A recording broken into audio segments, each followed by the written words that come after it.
Hello, hello, hello. Hey. Hello, everybody. Hello, Phil, Justin. Big up, Um, gang. we have got a special show today.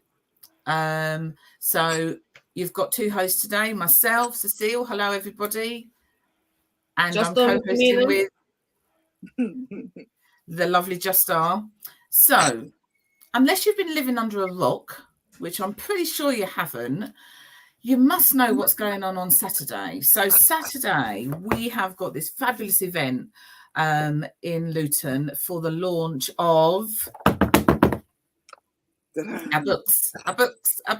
So we have got our book launch on Saturday for Life in a Lockdown and Life Out of Lockdown books. So today we've got actually all of us are co-authors, but today we've got two already here. One's going to join us.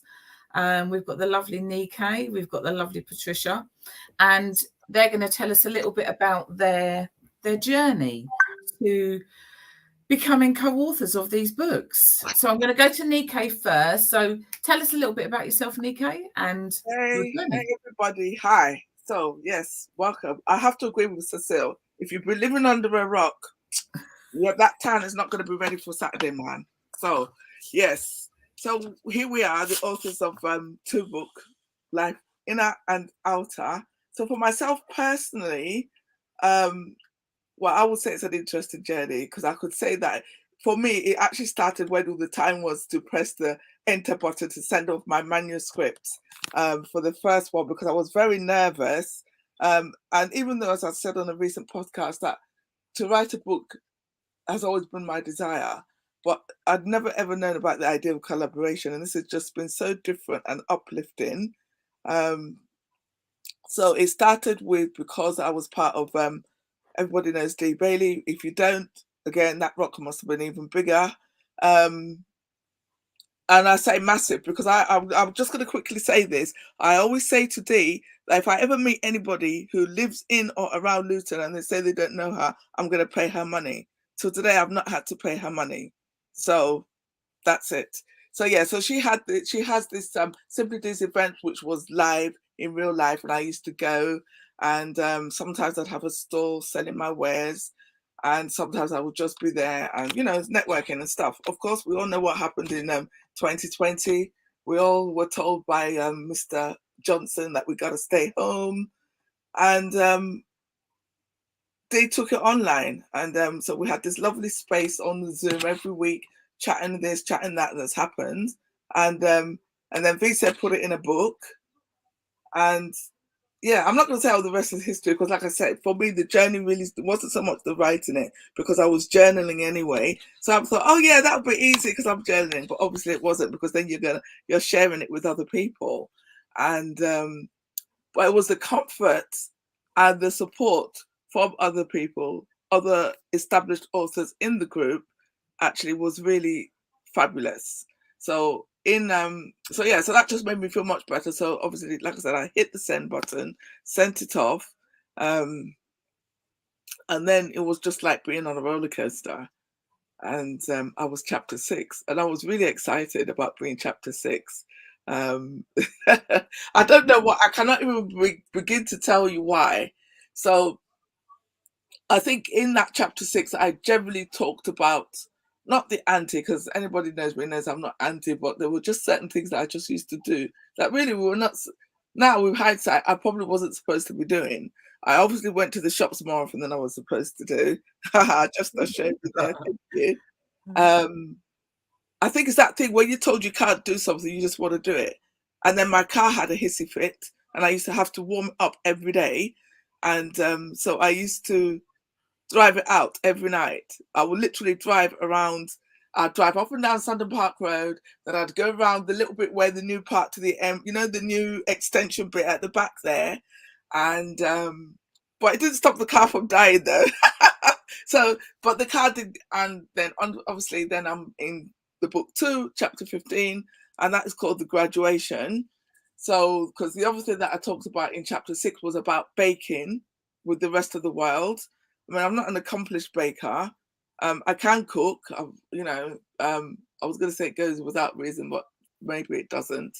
What are you playing it down for? Don't everyone. She does some great videos. Check her YouTube out. Check it. You can't. Sorry, I had to interrupt you there. And so then I did the baking thing, which everybody was doing, and there was a shortage of flour, which I did not notice.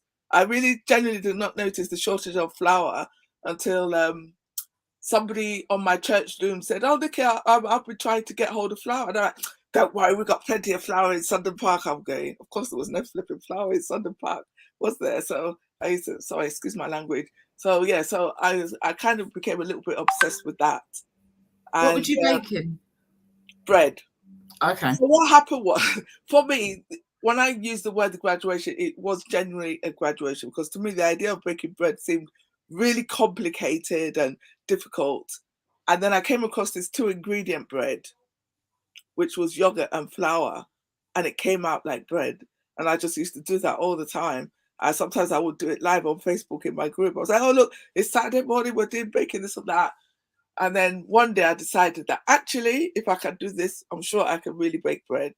And so yeah, so I started doing that. So that was my thing during lockdown, and I used to do it every Friday. I stopped doing it on Saturday morning. I tended to start doing it on Friday. So that's a bit of what I was talking about in the first book. So that's just a little bit.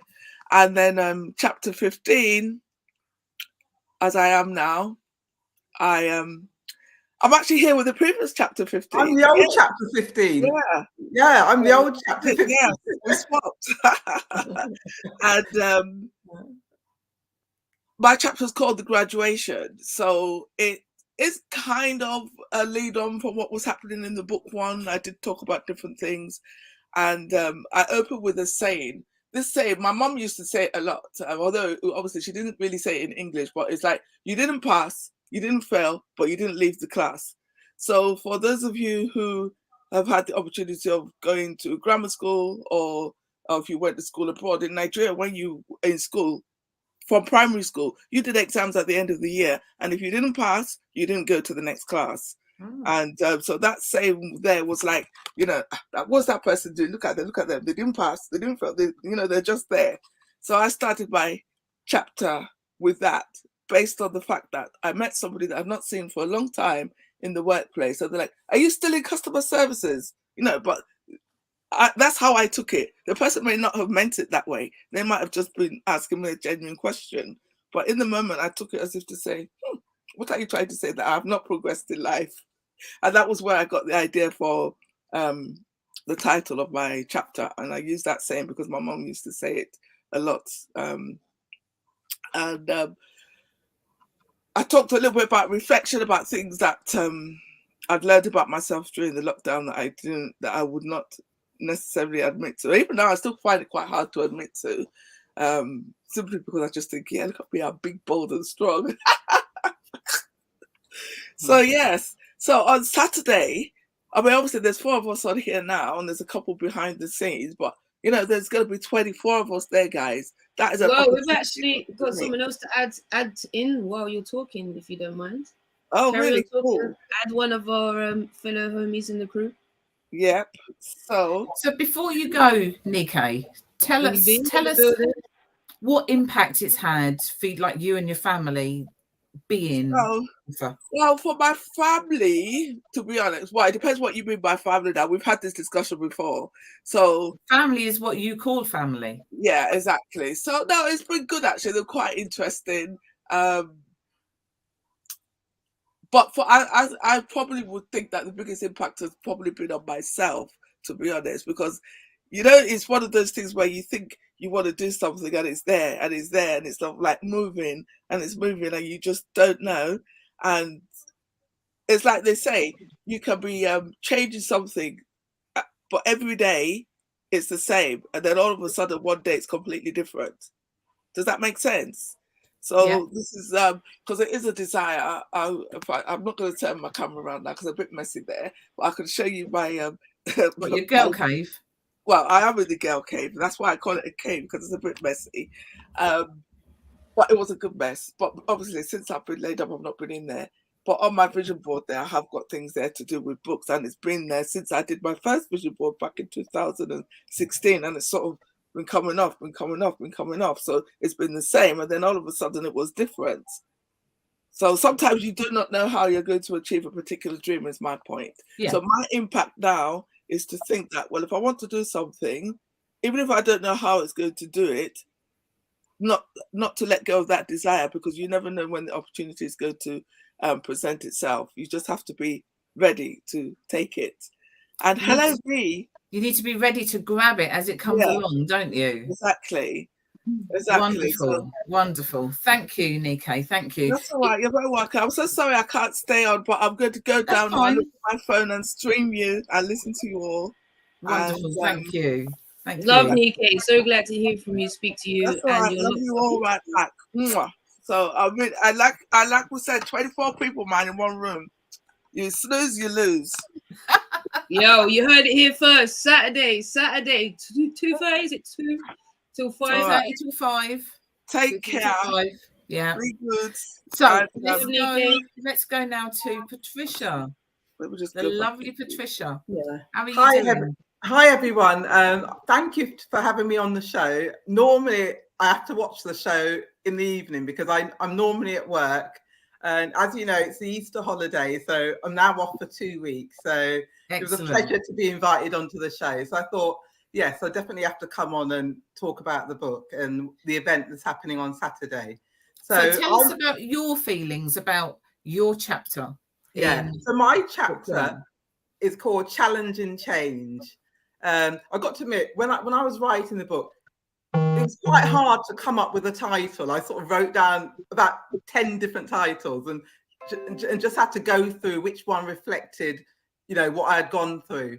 So I'm actually a teaching assistant, and I'm also a mother to a 27-year-old autistic young man who's got learning disability. So he goes to a day centre every day while I go to work. So at the start of lockdown, schools hadn't closed, so end of March, we're still at school. And it was that day when Boris said, right, schools have got to close. And so literally I was still at home for about a week and my son was still going out to his daycare centre. And then came the dreaded news that they were actually closing down as well. So my world just completely changed because my son was now at home. I was at home. He was used to being picked up every day in the morning and not returning home until the evening. So I now had him at home. And it was like, what do I do? I mean, deep down, I was scared. I thought, how am I going to contain him on my own in the house? I'm not allowed because he's hard work to take out. I'd need another adult to help me take him out anywhere. So although the sun was shining, it was still very difficult for me because we all know it's quite difficult to access things, like carers. Yeah. Things have to go through forms, 10 different forms. This has to be approved. So it wasn't a case of me sort of ringing social services or anyone to ask for any help because as COVID was spreading, people weren't really coming into your house. And a carer's assessment takes paperwork, and we all know that. Yeah. So basically, I just had to think in my mind, right, so I've got to set up my home, make it as autism friendly, do some of the things that Ryan does at his daycare centre. So I also had to make his day seem like normal. So it was just like I didn't get a lie in. I woke up the normal time, got up at 8 o'clock, got him ready, got him dressed, breakfast. Then I had to try and do an activity, do things. I even had a little desk that I put in my hallway where I had certain things that he did. Luckily, I don't know if you remember, that's at the first start of lockdown, the weather was nice.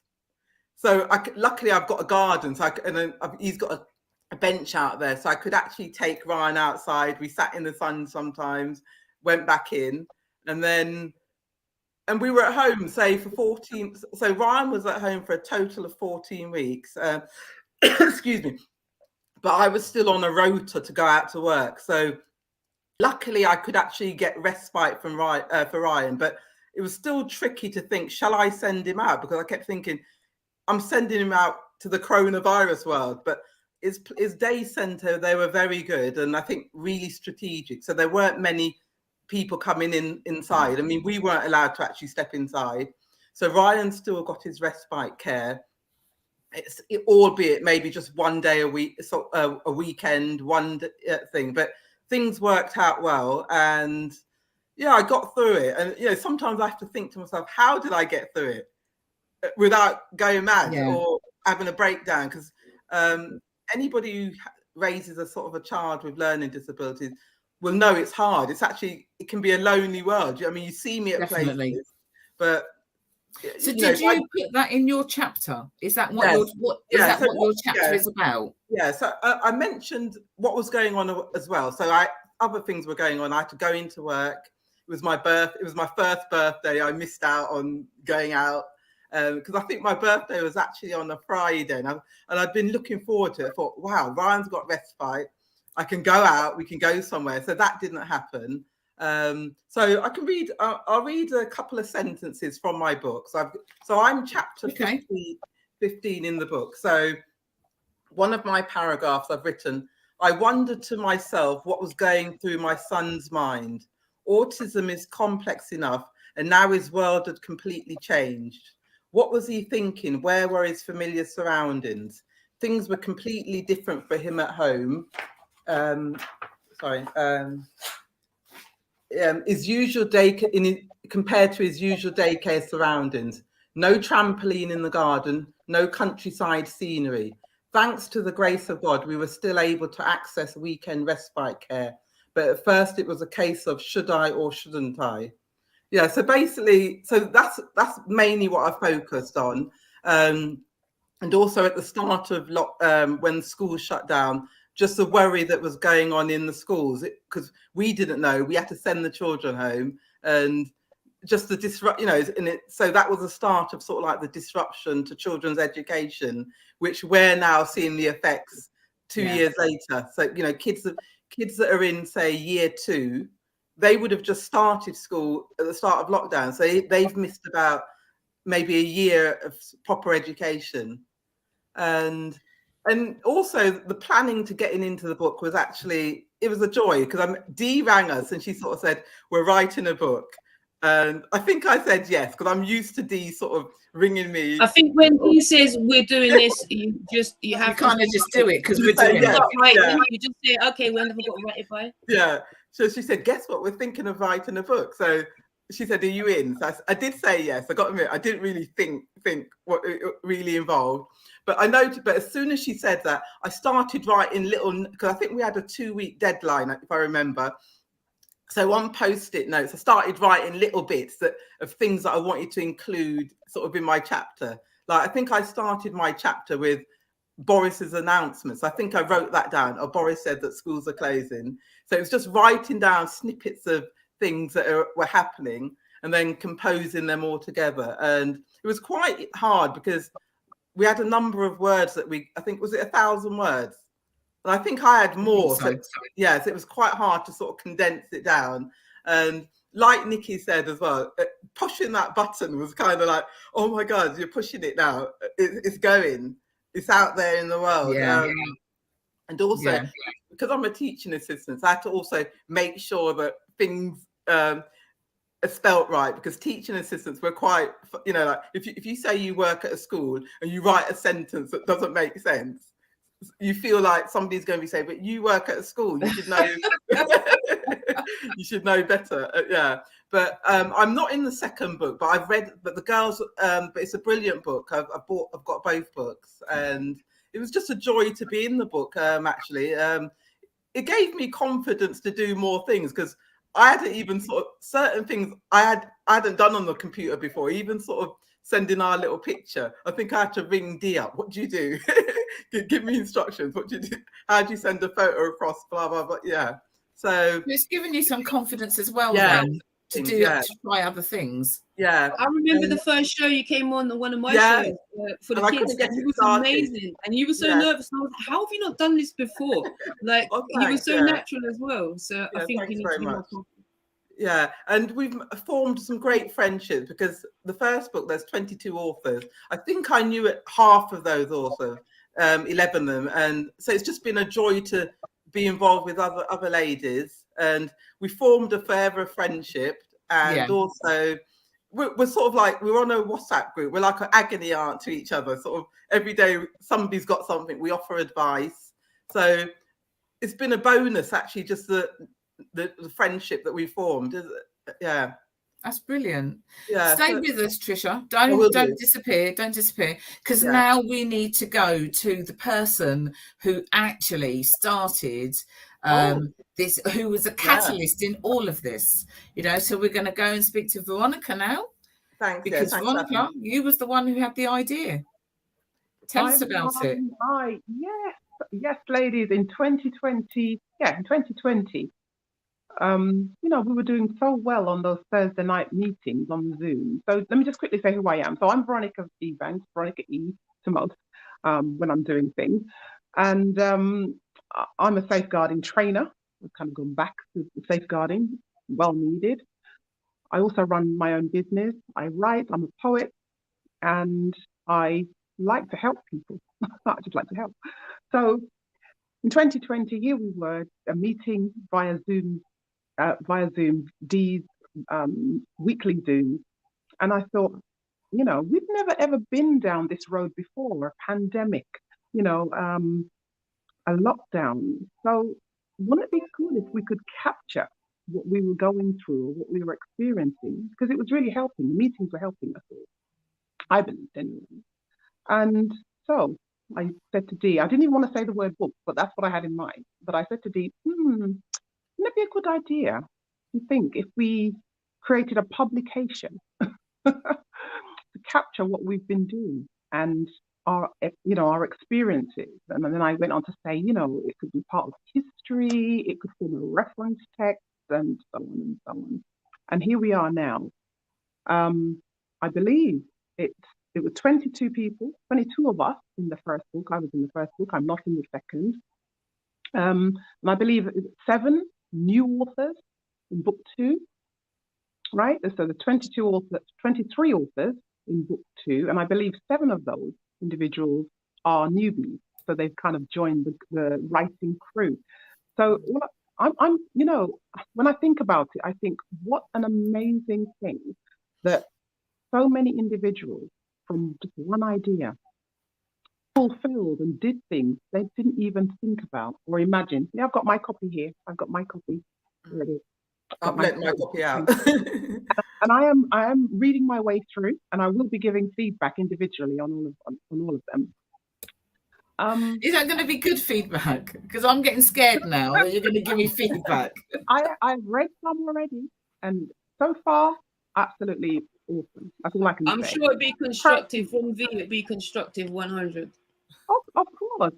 I mean, these are personal accounts. How can you knock someone's personal experience, right? And I'm not going through it. I used to teach, and I'm not going to go through it with red pen to mark anything, right? So you can do that with mine. I don't mind. I take any help I can get. Oh no, I don't have the time now, darling. I really don't. but just looking at it, I'm thinking men and women, confidence grown, experiences shared. Maybe now seeds have been planted for next steps, next adventurous steps. Why not? So how do you feel then that obviously you've instigated book 1, which has led to book 2? You know, if you hadn't have put that idea out there, we may not be here. We may not have done this at all. So how do you feel about that? Do you know what? Sometimes I think, is it real? Have we really done this? Have we all done it? Because I've been writing my own book. I think 6 years ago, I think I started my own personal book. And it's still there. Unfinished. But you know what? This has to be captured at the time. Yeah. For me. And I just feel absolutely brilliant. I feel marvelous that so many of us became authors in 2020 and now again in 2022. I believe it was published this year. Yeah. And it's just awesome. It's amazing. There are people who sit at home or sit dreaming. Oh, one day I'd like to be an author. Come on, guys. We did it in a matter of months. Do you know, it's never been on my radar. ever. I don't think I've ever even thought that that was something I could even think about doing. And we've done it. And now I find myself telling people all the time, you can do a book, you can do a book, you can do that. I mean, I said to somebody the other day, they were telling me their story, and I'm like, you need to put that in a book.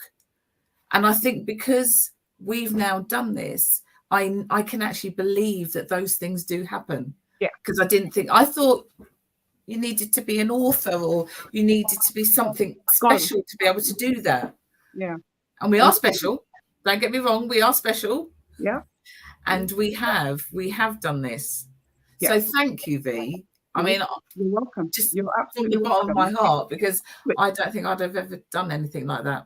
Yeah, and encouragement. And some of us have writings that we did ages ago, and they're sitting somewhere in a notebook, in a file. They're there. We've actually got writings that we could publish already. This is the thing. I mean, I found a journal I kept when I had a, okay, I'll share. I had a hysterectomy, and I kept a journal, my kind of journey through that. And I found it the other day. It was like, oh my God, this could help women who are going to be either going to have a hysterectomy or post-hysterectomy, or just an insight into what is it like. Yeah. So there are writings. I've always written things down. The day the London bombing, you know, the day when 3 bombs went off, Tavistock Square, the Underground, and so on and so on.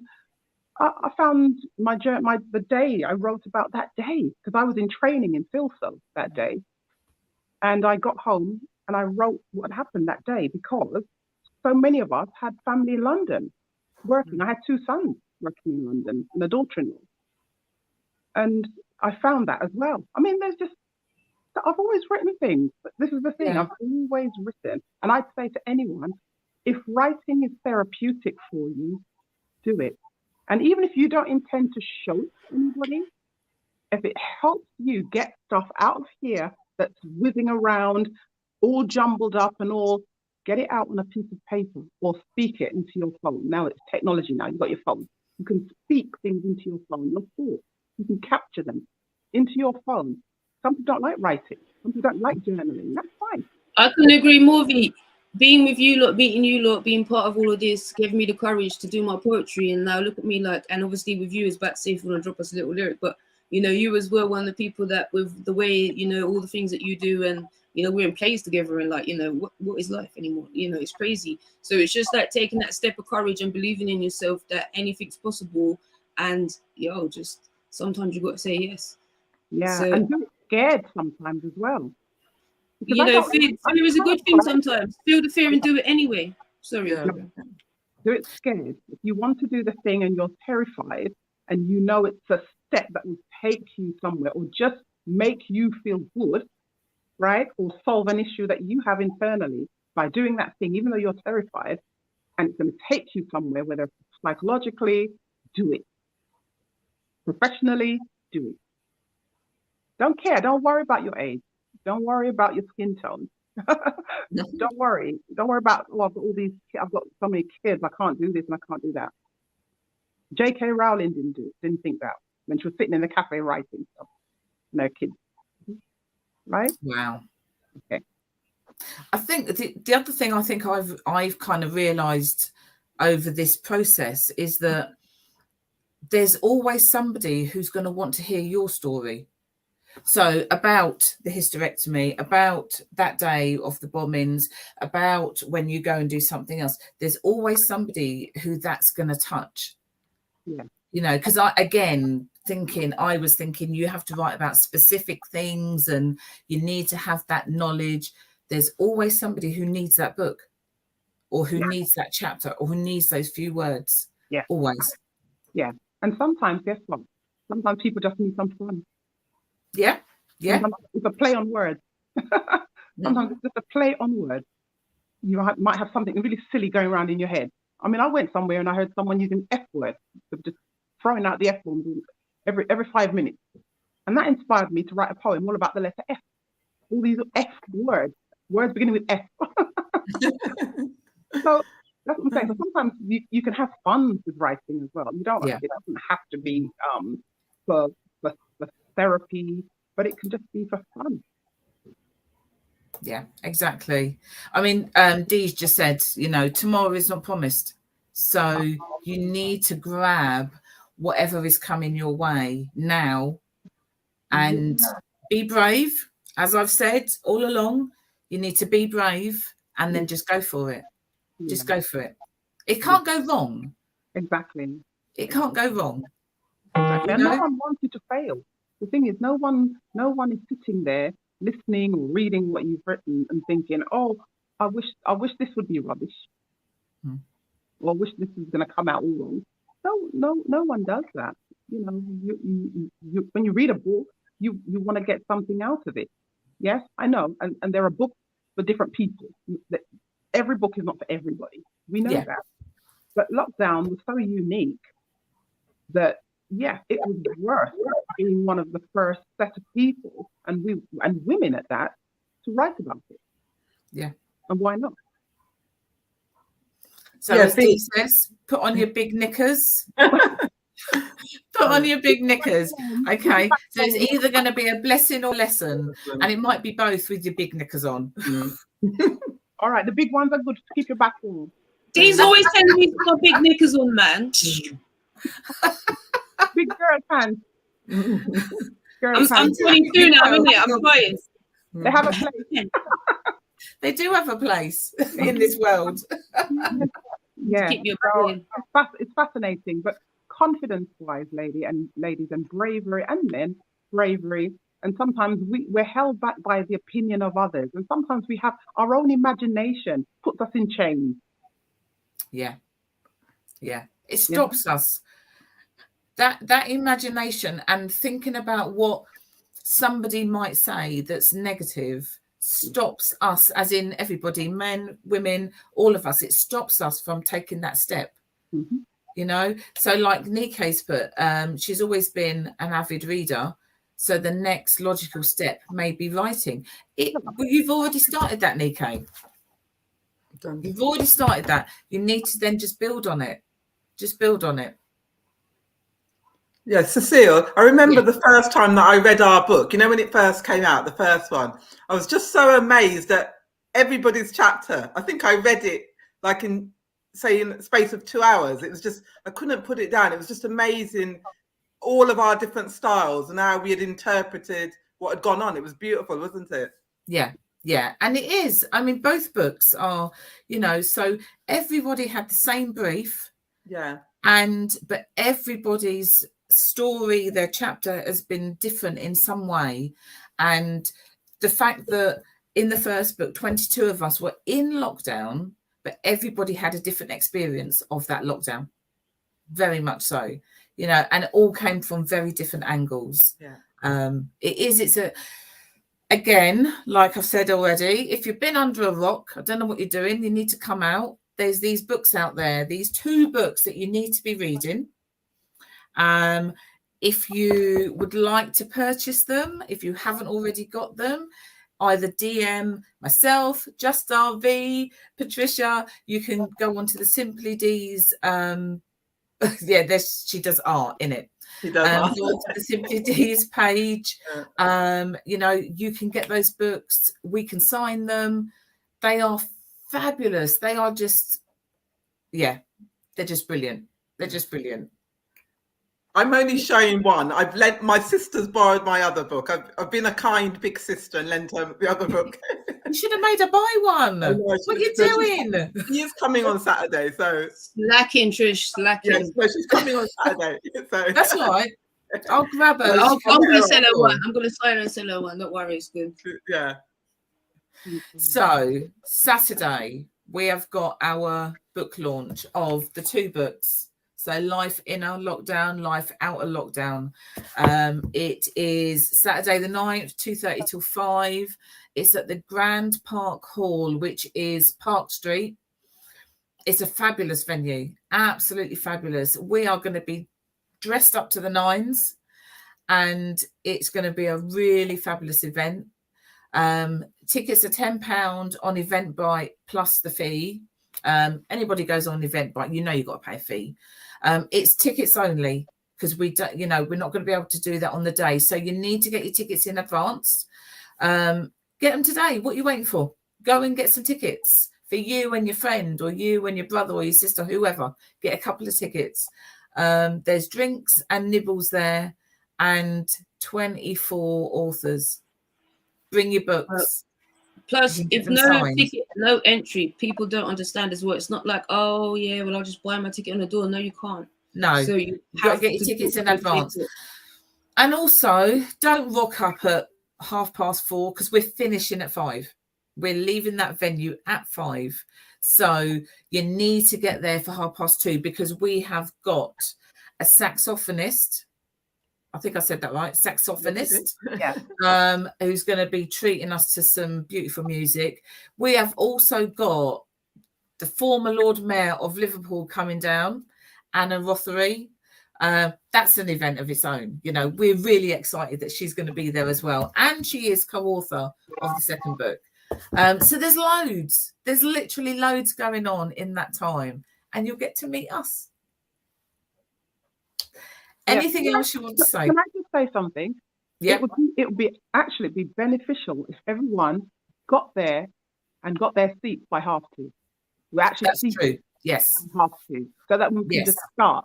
All right. Yes. Exactly. Come before 2:30 to get in, be comfortable, settle, find the loo, all of that stuff, and then we can start. You're right. Definitely right, because we want to start on time because we've only got a short amount of time. So if we can get you all in, you know. We are starting on time, not once. We are starting on time. We're leaving before 5 o'clock. We're leaving at 10 to 5. We are starting on time, so you need to be there and come and meet us all. You know, you'll be able to meet V. You'll be able to meet Trisha. Nike be there as well. Myself and Justar. And so many more. So many more. Any parting words then, V and Trisha? Well, just nice. I hope we can get some people to come down on Saturday. And like Cecilia said, you'll be able to meet us and it'd be a fantastic event. So see you Saturday. Yeah, likewise. See you all on Saturday. I'm very approachable. So if you do see me on Saturday, please come and say hello. You're not going to say, go away, I'm busy. You're going to say, come. Have you got your book? Do you want one? Yeah. How can we help? How are you feeling, Justar? We've got Saturday coming up. Yeah, I'm good. I'm excited. Looking forward to it. It's been a while since I've worn a dress. So, you know. Ooh, one as well, you know, coming in a dress. Dress to impress Saturday, you know. Excellent. If you're not wearing the right outfit, you might not be able to be let in, even if you bought a ticket. And just also to say, we've got the lovely Dee has got her Real Talk show this evening, so 7 o'clock. You can follow it on Facebook and YouTube, I think. Am I right? Are we on YouTube as well tonight? Yes. Yeah. So 7 o'clock. There's going to be a few more authors on there as well. Hosted by the lovely Dee Bailey, obviously. And we will be talking more about our books, the fabulous books, and talking to some more co-authors. So don't forget tonight, 7 o'clock. Don't forget book launch on Saturday, 2:30, starting on the dot. Get there. Be on time. Thank you, everybody. Thank you. Thank you. Enjoy the rest of your lunchtime. Love, guys. See you on Saturday. Get your tickets. Book your tickets on Eventbrite. Bye. Bye. See you all.